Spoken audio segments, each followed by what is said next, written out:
Assalamualaikum warahmatullahi wabarakatuh. Kembali lagi dengan kami Paradigma Podcast. Kita melanjutkan part 1 di episode sebelumnya. Kini part 2 masih membahas tentang bullying atau perundungan ya. Terakhir rekan kita Mawar sedang membicarakan karena dia dulu dibully, mohon maaf karena katanya hitam, tapi punya pacarnya idola sekolah gitu kan. Nah, gitu kan tadi. Nah, jadi seperti apa lanjutannya ya? Teruskan aja, silakan. Oke, jadi kayak bener-bener dirundung banget ya. Kayak ada nih satu cowok nih ya, yang bener-bener suka banget ngebully aku. Kelas lain tapi dia kelas sama aku. Jadi kalau aku olahraga dia teriak dari atas tuh katanya, "Heh, kamu yang nyebut nama aku, hidung, hidung," katanya kayak gitu. Sakit hati banget. Itu udah masuk kan body shaming ya kalau sekarang ya. Iya, iya jatuhnya body shaming. Dekil gitu, Body sharing. kenapa sih ini mau sama kamu, katanya dia ngomongin kayak gitu, sakit hati banget. Nah dari situ udah lulus SMA aku mulai merubah penampilan aku, merawat penampilan aku. Kayak ini sih cowok yang suka ngebully nih, kemarin tuh tahun lalu lah ya, ketemu sama aku, katanya, ih kenapa kamu jadi berubah, minta itu dong kena IG kamu, katanya nge-DM-in. Ya. Makanya jangan suka bully-bully gue, katanya. Ya gitulah pokoknya. Kalau misalkan untuk perundungan sendiri itu kan ada apa ya, solusinya lah ya. Lebih aku ada solusinya untuk mengatasi hal itu biar orang-orang nggak ngebully lagi aku. Tapi untuk yang pelecehan, kalau pelecehan ini sendiri yang ditekankan justru harus dari pelakunya gitu kan. Jadi jadi lagi justru salah kalau misalkan ada nih ya, waktu aku di SMA ngalamin pelecehan ini, ada nih teman aku bilang dia playing victim, menyalahkan aku, ya suruh siapa katanya, pakai baju kayak gini nggak menutup aurat segala macam, kamu sadar body kamu lah katanya, ya wajar kayak gitu, mewajarkan lah pokoknya. Terus aku bilang kayak gini, aku mematahkan statement itu dong. Aku punya otoritas terhadap tubuh aku sendiri, aku bebas mengenakan baju apapun selagi aku nyaman kayak gitu kan. Yang namanya pelecehan itu nggak melihat dari busana apapun yang dia kenakan gitu. Aku pun pernah dilecehkan ketika aku sedang menutup aurat aku. Jadi aku kayak, aku nggak menyalahkan baju kok, aku nggak menyalahkan body aku kok. Yang namanya pelecehan itu 100% pure salah pelakunya. Dia kataku tuh, orang kalau misalkan mau kita buka baju, ya kasarnya buka baju depan dia sekalipun, kalau dia emang nggak ada niatan untuk memperkosa, dia nggak akan. Yang sebenarnya salah itu pelakunya yang harus ditekankan, jangan menyalahkan aku udah tahu aku korban, kenapa aku yang disalahin lagi kayak gitu. Jadi ya salah lah, itu udah masuknya toxic people kalau yang kayak gitu. Harusnya kan yang namanya korban tuh butuh perlindungan lah ya, apalagi kalau udah kita ngadu, butuh apa namanya, ditampung keluh kesahnya, perlindungan, terus dikasih semangat segala macam kayak gitu untuk psikisnya tuh lebih membaik lagi, karena itu bisa jadi trauma yang berkepanjangan loh, pelecehan tuh. Ya. Betul. Saya jadi ingat kasus yang lagi rame, masalah KPI. Nah, itu kan itu bukan perundungan, itu pelecehan. Iya kan tadi nyambung banget tuh yang kata-katanya Mawar tadi bilang, saat kita mengadu harusnya kan ada tindakan gitu kan. Jangan malah kita pengadu tapi kita jadi korban gitu kan. Nah, itu ya saya tadi pagi saya baca itu pelaku yang di KPI itu dia melapor karena merasa dirugikan karena namanya sudah di apa? Oh, dicoreng. Dicoreng ya itu. Itulah cukup sampai segitu saja. Iya, itu kasusnya kayak gini, ada yang ini benar kasus terjadi, seorang anak itu ngebunuh, kalau nggak salah, ngebunuh laki-laki yang mau memperkosa ibunya. Oh iya. Gimana tuh? Ya, tahu kan? Nah, itu Ya. gimana tuh? Tahu kan? Jatuhnya si anaknya di penjara. Oh, kata saya dia di penjara sebagai pahlawan gitu. Iya, Dia benar. di penjara Harusnya sebagai pahlawan. Harusnya nggak di penjara, dia membela ibunya. Harusnya betul lah. Terus ada lagi yang ini benar kasus baru terjadi, seseorang ini satpam kalau nggak salah, dia di penjara gara-gara ngebunuh maling. Ya. Kan what? Ya, kayak dulu kan pernah ada tuh di Bandung tuh korban begal ngebunuh begal. Ya, kan? Nah, kenapa harus dipenjara kan? Ya, kenapa harus dipenjara kan? Nah, itu memang lucunya gitu. Lucunya sebuah hukum itu bisa dibulak-balikan seperti itu gitu ya. Bagaimana ketika saya jadi korban, saya nggak bisa melawan karena saya kalau melawan akan menjadi salah gitu, akan melakukan tindak kriminal juga katanya. Padahal sudah ada undang-undang yang menyatakan bahwa kalau perlindungan diri itu benar. Perlindungan diri itu tidak bisa disalahkan. Nah, sekarang kayak korban perundungan ya, kayak korban tadi ke ceritanya Mawar, dia bilang dia di maaf dia di apa diperlakukan tidak sesuai, terus yang melakukannya berkata bahwa salah kamu, kenapa kamu begitu? Loh, kenapa jadi salah dia gitu? Kenapa jadi salah korban gitu loh? Iya. Yang melakukan kan Anda. Betul, saya setuju dengan gini ya, Mawar, saya mau tegaskan dulu, memang saya bukan orang yang menyetujui bahwa perempuan itu berpenampilan terlalu terbuka gitu ya. Saya bukan orang yang menyetujui itu, tapi dalam beberapa kasus orang yang tertutup, perempuan yang tertutup itu pun ada yang diperlakukan tidak sesuai gitu. Artinya terbuka tidak terbuka, tertutup tidak tertutup, korban adalah korban, pelaku adalah pelaku gitu. Nah, Ya, itu pelaku adalah pelaku. Yang terbaru kan, ya yang terbaru yang pelecehan yang lagi sholat, ibu-ibu lagi sholat kan? Iya, itu kan pakai mukena ya. Pakai mukena. Lagi sholat, lagi pakai mukena, lagi menghadap yang maha kuasa. Jadi apa? No, yang rusak kotaknya itu yang melakukan gitu. Bahkan gini loh, nggak dari cuman bentuk body aja, oke lah misalkan bilang gara-gara lu bodinya menggoda sih, misalkan ya wajar lah misalkan cowok pada kayak gitu. Hey, aku bilang kayak gitu. Sekarang gini, pelecehan atau pemerkosaan yang terjadi sama anak umur 4 tahun, apa karena body dia menggoda nggak? Aku tanya rusak aja otaknya itu mah. Rusak, emang rusak. Terus pada diem kan aku ngomong kayak gitu. Sekarang aku tanya, anak kecil nggak tahu apa-apa. Dia nggak tahu apa yang dia lakukan. Apakah karena baju dia yang terbuka? Apakah karena baju anak body anak itu yang menggoda? Enggak, anak umur 4 tahun apa sih menggodanya apa sih? Itu emang yang salah, yang rusaknya itu pelaku. Nggak bisa menyalahkan korban. Kayak gitu. Orang yang kayak gitu nggak akan ada habisnya. Pasti nyalahinnya kalau ada terjadi sama anak kecil pun, pasti yang nyalahinnya orang tuanya kemana, nggak sanggup jagain anak, pasti selalu ada aja alasannya. Ya, intinya pelaku adalah pelaku, korban adalah korban gitu. Tetap gitu ya. Jadi nggak bisa pelaku jadi korban, korban jadi pelaku, nggak bisa gitu ya. Nggak bisa. Yang titik tumpuannya adalah siapa yang melakukan pertama gitu loh. Ketika ada kejahatan misalnya pembegalan, siapa yang ngebegal gitu loh. Ketika ada pencurian, siapa yang mencuri gitu. Siapa yang cari masalah gitu. Nah, di situ gitu itu intinya. Sama pun dengan kasus perundungan. Iya, betul. Jadi nggak bisa kita benar istilahnya tadi play victim gitu. Nggak bisa pelaku jadi seperti itu. Nah, itu tetap salah. Nah, kan gini ya, masalahnya gini, perundungan itu kita nggak bisa tutupi ya, pasti masih terjadi sampai sekarang, untuk mawar sendiri ya, kita bedakan gender aja lah. Untuk mawar sendiri, bagi perempuan di sana yang mengalami perundungan yang sama atau yang perundungan secara umum gitu, menurut mawar bagusnya si perempuan ini untuk menjadi lebih kuat dan melawan itu gimana caranya gitu menurut Mawar? Kalau dari aku ya, mungkin kalian juga ada ya yang relate sama kejadian aku. Mungkin aku sebelum ke ini ya, aku mau cerita dulu nih, ada sedikit cerita juga. Aku pernah mengalami pelecehan itu dari pelaku eksibisionis, tahu nggak? Dia tuh pelakunya yang dari jalan, dia masturbasi di pinggir jalan ngeliatin kita. Jadi kalau kitanya takut, dia puas. Tahu nggak? Yang di pinggir jalan itu yang pakai motor ada, aku pernah ngalamin. Nggak. Ya, mungkin ada, tapi saya baru pertama kali dengar gitu. Nah, terus gimana? Ada, itu pelakunya. Jadi kayak aku waktu itu pulang dari suatu tempat, waktu itu aku pulang dari tempat kursus. Jadi kayak pelakunya tuh naik motor ngikutin aku. Aku pulang dari kosan temen waktu itu temen aku lupa. Ngikutin aku niat banget dari Bandung sampai ke rumah aku itu membutuhkan waktu sekitar 45 menit sampai dengan 1 jaman, itu lumayan jauh. Dia niat banget. Terus aku jalan kaki lah, turun dari angkot aku jalan kaki, dan dia tuh bener-bener sampai ngikutin aku banget. Terus pas udah dekat aku, dia ngebuka nanya terus masturbasi di depan aku.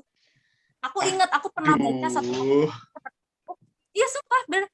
aku pernah baca kasus itu. Jadi cara menangani orang seperti itu tuh dengan kita harus bikin dia jadi nggak pede, dengan minimal bilang gini lah, aku waktu itu bilang ke dia, ih kecil, aku bilang kayak gitu, dianya jadi malu dan takut, jadi pergi kayak gitu. Kalau misalkan dianya lihat kita takut, dia puas, itu namanya itu kelainan sih, itu sakit, itu eksibisionis namanya. Bisa di searching deh nanti. Kalau di Google takutnya yang keluar gambar-gambar yang tidak tahu. Enggak, itu kalau yang keluar nanti tentang itu kesehatan mental, itu satu. Iya. Juga mental itu. Ya, Kalau artinya segala tindak negatif itu balik lagi ke orang yang melakukannya. Ada kesalahan, kalau orang Sunda nyebutnya kabetriknya. Otak kabetrik. Otaknya kabetrik, kepetil gitu nya. Kalau saya nyebutnya itu otaknya kurang sesendok.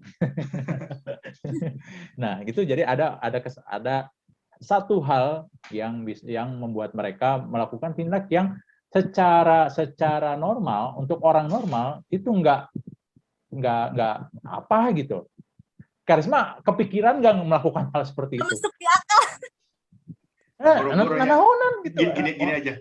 Saya aja yang udah punya istri gak kepikiran melakukan hal seperti itu gitu. Aneh. Jangankan jauh-jauh. Ya, anehnya itu aneh kayak gitu tuh apa gitu. Jangankan jauh-jauh. Orang yang punya fetish sama kain kafan aja kepikiran gak sih kalian? Nah itu kan, yang itu kemarin yang ikut siapa sih? Itu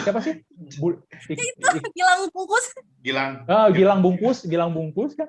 Enggak, Karisma nggak bisa ngomong gitu. Karisma nggak bisa ngeluarin statement itu karena dia udah beristri ya. Gitu. Saya yang belum beristri pun nggak kepikiran gitu loh. Nggak kepikiran ngapain gitu loh.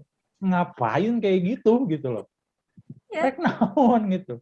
Nah, itu jadi ada satu kesalahan, ada kabetrik. Kita akan populerkan kata kabetrik gitu ya. Nanti kabetrik mau saya masukkan ke Kamus Besar Bahasa Indonesia. Kabetrik itu kesalahan yang terjadi di otak manusia gitu loh. Nah, itu yang nggak bisa kita jadikan, misalnya ada orang yang kayak tadi kata Mawar gitu, melakukan hal seperti itu, tiba-tiba ada yang nonjok, yang salah nonjoknya. Ya enggak lah. Ya enggak kan? Nggak mungkin itu. Jadi tetap siapa yang melakukan, siapa yang mencari masalah, itu yang salah. Nah, ini buat kita yang normal gitu. Yang semoga yang dengar pemangku hukum, kita yang korban adalah korban, tolong gitu loh, ya gitu. Nah, jadi untuk teman-teman pun kalau misalnya mengalami gitu, karena ini sekali ini pepatah tua, selama benar jangan takut gitu kan. Selama benar jangan takut.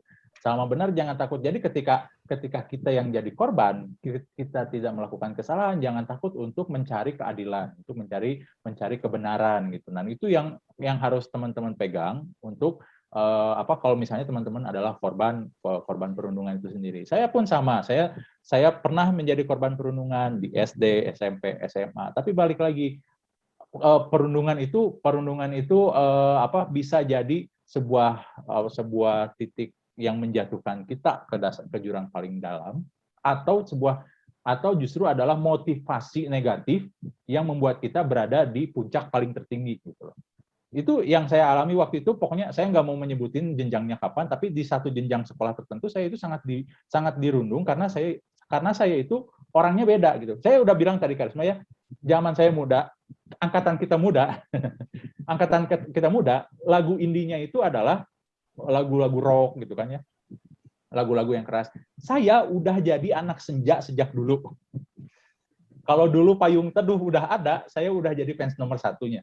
Dan saya adalah orang yang ngenalin Payung Teduh ke teman-teman saya. Dan sekarang mereka jadi tren. Nah, gara-gara bedanya saya itu, saya dirundung. Nah, tapi perundungan itu membuat saya termotivasi untuk saya akan melakukan, seperti bahasan kita minggu lalu, saya ingin balas dendam ke mereka. Dengan cara apa? Menjadi yang terbaik. Ceger, tiba-tiba saya glow up. Mawar ngelihat saya, percaya nggak dulu saya 100 kilo gitu. Sumpah? 100 kilo, benar-benar 100 kilo. Kalau ini jokes, coba kamu turun dari tangga ngegelinding aja itu udah biasa buat saya. Udah biasa itu. Udah. Tapi perjuangan saya turun sampai 69. Saya kurus. Kejadiannya sama. Yang dulu cewek-cewek yang nggak mau, boro-boro mau kalau misalnya ada kerja kelompok, saya kan bawa motor. Saya adalah orang terakhir yang mereka pengen dibonceng gitu loh. Jadi milihnya tuh yang lain dulu, nantilah si Sidik mah terakhir gitu. Jadi orang yang nggak beruntung yang dibonceng saya itu. Mereka sekarang bertanya, oh itu si Sidik beda ya sekarang gitu. Mulai kan. Mulai kan.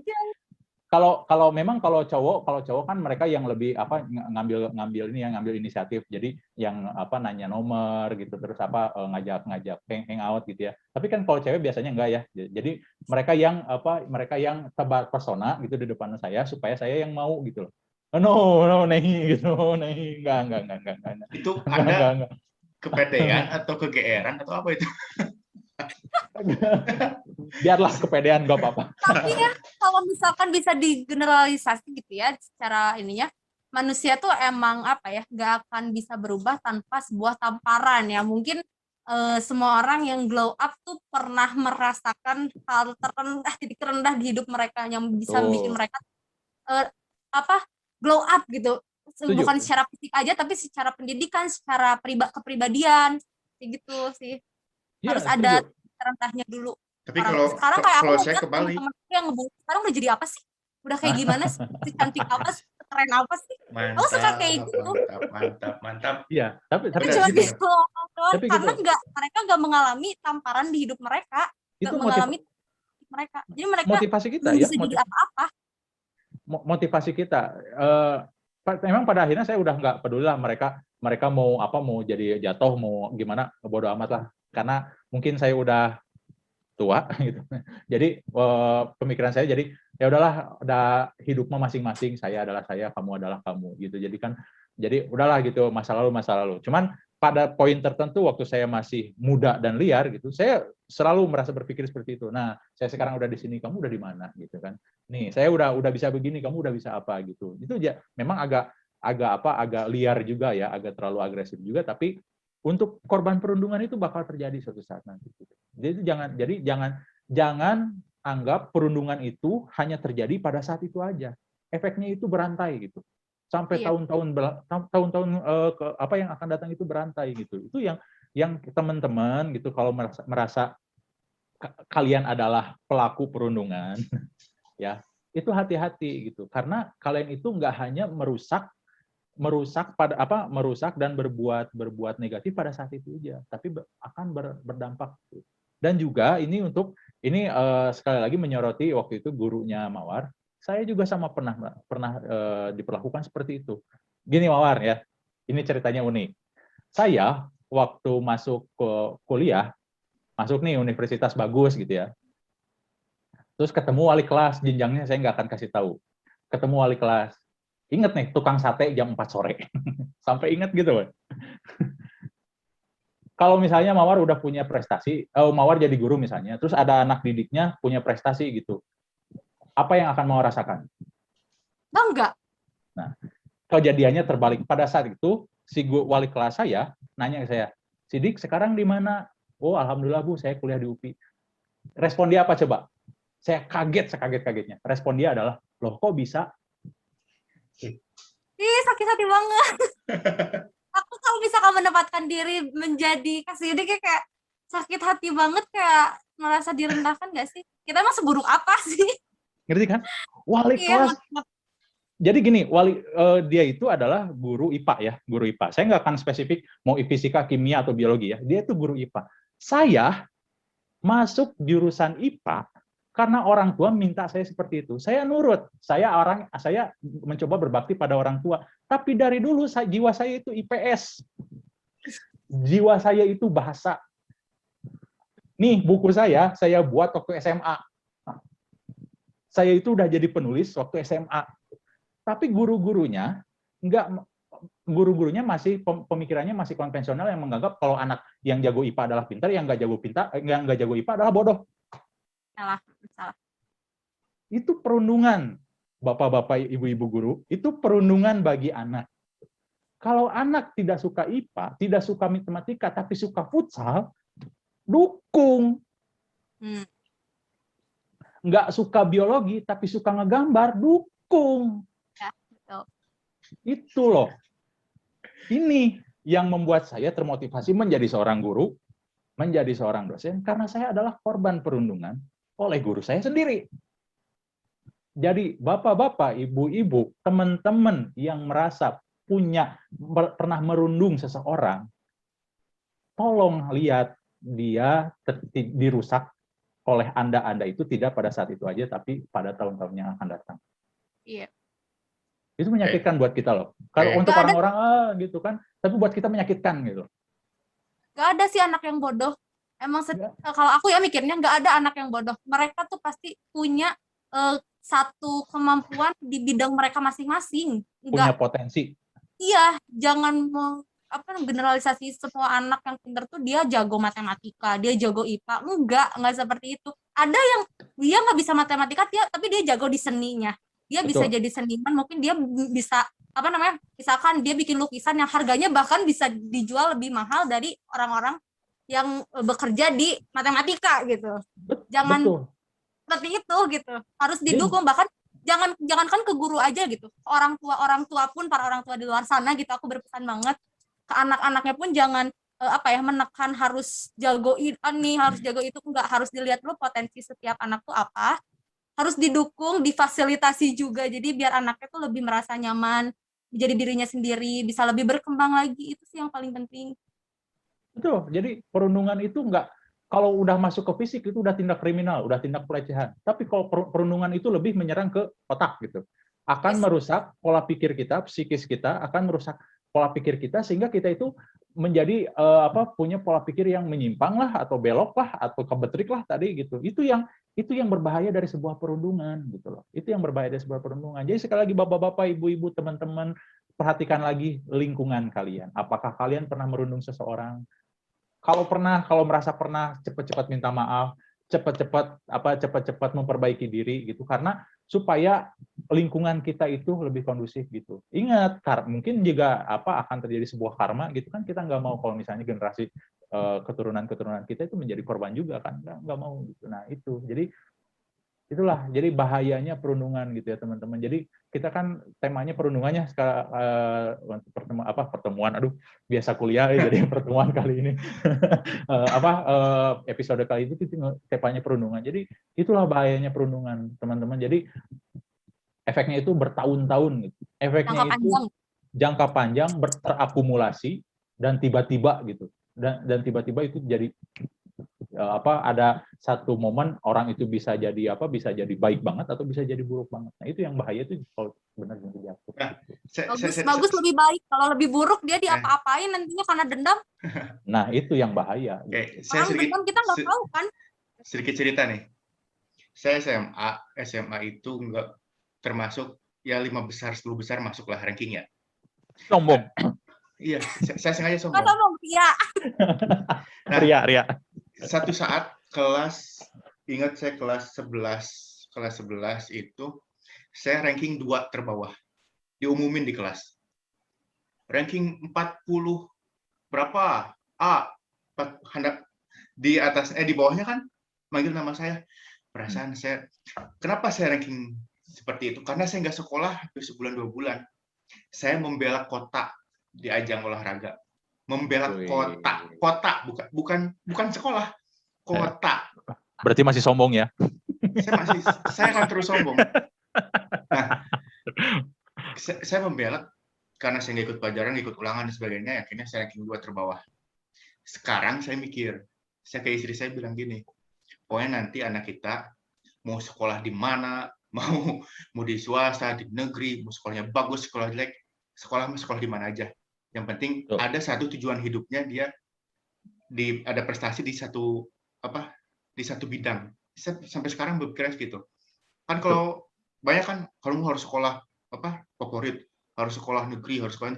Saya pribadi dari awal sudah bilang anak mau sekolah di mana aja, penting kitanya ngedidiknya benar, dia jelas prestasinya. Karena efek dari yang tadi itu. Jadi sekarang saya berpikir seperti itu. Karena pembalasan dendam saya gitu kan. Istilahnya balas dendam saya gitu, seperti itu. Gak apa-apa lah kayak bapaknya gitu. Iya memang gitu. Jadi nggak bisa gitu digeneralisasi semua orang itu. Ya. Ini pelarian saya sebagai seorang introvert ya. Kalau ini Mawar tadi di episode sebelumnya, Mawar itu suka bertravel gitu ya untuk melepaskan penat gitu. Nah, saya juga suka mencari hal yang baru dari otak manusia gitu. Makanya saya lebih senang ngedengar orang ngomong. Iya. Jadi ketika mempelajari orang itu kan yang namanya manusia itu infinite ya. Infinite banget kan, manusia itu nggak ada ujungnya. Jadi saya senang mempelajari manusia, memperhatikan yang terutama otak manusia. Nah, di situ akhirnya saya tahu bahwa setiap manusia itu kan nggak pernah ada yang sama. Semua manusia itu unik gitu. Semua manusia itu unik. Jangankan temen gitu, yang kembar aja nggak pernah ada yang sama. Gitu. Iya. Ini kembar identik, tapi kan nasib hidup mah nggak pernah sama. Pemikiran tuh nggak pernah sama. Jadi kita nggak bisa mengeneralisasikan gitu ya. Nah, ini juga terkait loh sama tema perundungan itu. Kenapa? Karena kadang-kadang kita tuh nggak sengaja merundung seseorang karena kita menganggap bahwa orang yang kita rundung itu sama dengan kita. Ya, kayak misalnya, wah, kalau kamu mah hidung, kamu mah gimana? Kalau misalnya bapak ibunya emang hitam juga, mau bisa apa si anak ini gitu loh. Gitu. Jadi kita nggak minta gitu, jadi nggak bisa. Atau apalagi merundung karena orang tua misalnya, itu sebetulnya kejadiannya udah dulu ya, ketika kita masih di orde baru. Ini Mawar belum nggak ini, Mawar masih Mawar masih di sayur. Masih ini di sel. Masih sel ya, masih berbentuk niat gitu. Itu kan kesalahan orang tua kadang-kadang berdampak pada anaknya yang dirundung. Kan itu yang harus kita hati-hati. Kadang-kadang kita tidak sengaja merundung seseorang hanya karena orang itu menjadi dirinya sendiri. Itu yang hati-hati. Ya. Wah, luar biasa ya. Kita kayak dari ini ya. Gimana? Bahkan kayak misalkan jangankan sama orang lain, sama teman gitu, bahkan kayak sama pasangan pun lebih enak kalau misalkan diskusi bareng, brainstorming, tukar pendapat, dapat pelajaran hidup juga dari orang lain, sudut pandang berbeda itu kadang kita suka nggak nyadar gitu. Ini tuh kalau menurut aku perlakuannya salah nih kayak gini, aku harus belajar juga dari situnya.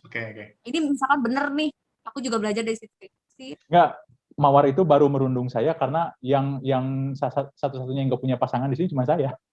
Bentar. Justru saya mau ngomong gini tadi.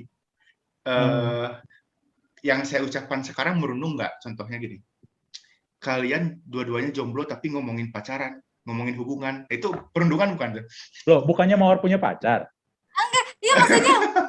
Ini tahu bentar. Ini sharing aja kalau gitu misalkan. Maksudnya kan tadi bahas. Yang harusnya ditanya saya dong, kan yang punya yang nggak punya pacaran cuma saya. Nggak punya pasangan cuma saya. Gimana sih? Wah, saya dirundung ini. Ya, oke lah. Nampaknya ini sangat panjang sekali ya pembahasannya. Panas. Perundungannya ke perundungan pelecehan, ke perundungan kriminal dan lain-lain. Nampaknya kalau kita masih berbicara ini bisa sampai berjam-jam lagi nih. Dan mungkin nanti Mawar bisa ikut gabung lagi lah, ngobrol bareng lagi ya. Tinggal aku mau kasih dulu tips-tips nih buat yang lagi ngalamin juga. Ya. Oke, bagus. Lupa tadi ya? 5 menit. Oke. Buat kalian yang mungkin ngalamin hal yang sama nih kayak aku, kalau yang dibully mungkin merasa tertekan, kalian nggak usah khawatir. Kalian itu kuat, kalian itu hebat.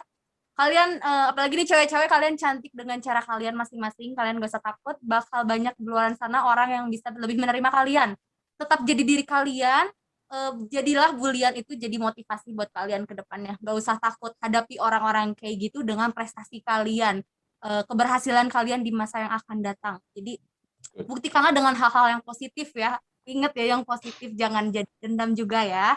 Terus juga carilah lingkungan baru yang mungkin bisa lebih menerima kalian, lebih bisa bikin kalian jadi diri kalian sendiri. Terus juga untuk yang mungkin mengalami pelecehan juga nih, kalian harus lebih berani speak up. Ingat, berani speak up. Jangan takut, misalkan ada kalian speak up, tapi orang-orang nggak menerima kalian. Masih banyak orang di luar sana yang bisa mendengarkan cerita kalian, karena sekarang zaman sekarang ya orang udah pada open minded lah ya, udah pada terbuka pikirannya. Nggak semua orang masih hidup di dengan pikiran seperti itu, nggak semua. Kalian tenang aja. Kalau misalkan mengalami seperti itu pun bisa langsung ke Bang Karisma atau ke Bang Sidik, langsung aja gitu di mention kayak gitu. Kalian butuh teman cerita, teman curhat, gak apa-apa. Karena itu dengan cerita tuh bisa melegakan hati kalian juga. Kalian juga mungkin bisa dapat pencerahannya harus seperti apa ke depannya. Kalau aku sih kalian kuat banget, kalian hebat, kalian berharga, jadi kalian gak usah takut buat speak up. Gitu. Bahkan laporin aja, karena sekarang udah ada RUU KUHP kok. Gak usah takut. Jangan jadiin nantinya kalau kalian diam nanti malah jadi psikis kalian yang terganggu. Kalau aku sih nyaranin kayak gitu. Kalian hebat, kalian cantik dengan cara kalian masing-masing. Semangat buat para wanita dan orang-orang yang sedang dibully di luar sana. Kalau tadi Mawar bilang cantik dengan caranya sendiri, kita juga bisa.